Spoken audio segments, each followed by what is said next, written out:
બ્રહ્માજીએ નારદજીને ચતુશ્લોકીના દાન કર્યા, એ નારદજીએ વેદવ્યાસજીને કર્યા, એ વેદવ્યાસજીએ કોને કર્યા? તો એમના દીકરા સુખદેવજી મહારાજને કર્યા. એ સુખદેવજી મહારાજે કોને કર્યા? તો કે સૂત મહર્ષિ આદિ કર્યા. અને એ સૂત મહર્ષિ આદિ ઋષિઓએ ગુરુ શિષ્ય પરંપરા દ્વારા આ ભાગવત મહાપુરાણ અત્યારે આપણી સુધી પહોંચ્યું છે. એટલે વાર્તા રે વાર્તા નથી, સમજ્યા?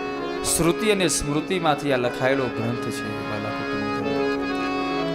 અને આટલા હજારો વર્ષો સુધી ટકી રહ્યો ને, એમાં આપણી ઋષિ પરંપરાને વંદન કરવા જોઈએ કે ઋષિ પરંપરાએ આ ગ્રંથોને સાચવીને રાખ્યા છે.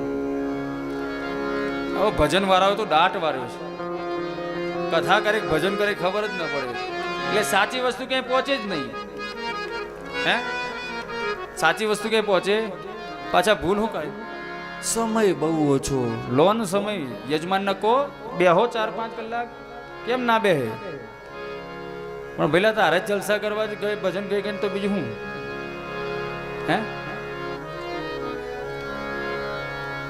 આ એકેય ભજન તમારા માટે ગવડાવ્યું હતું? હો, મને લાગ્યું, મેં કીધું આટલા કલાકે કશું ગયું નહીં અને બધું હજમ નહીં થાય પાછું. એટલે મેં કીધું ભજન ગઈ લો.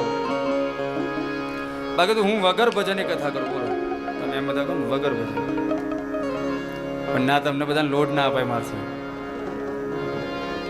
સૌરભભાઈ એમ કે પહા કે મને કામ માલ લાયા તો પાકે.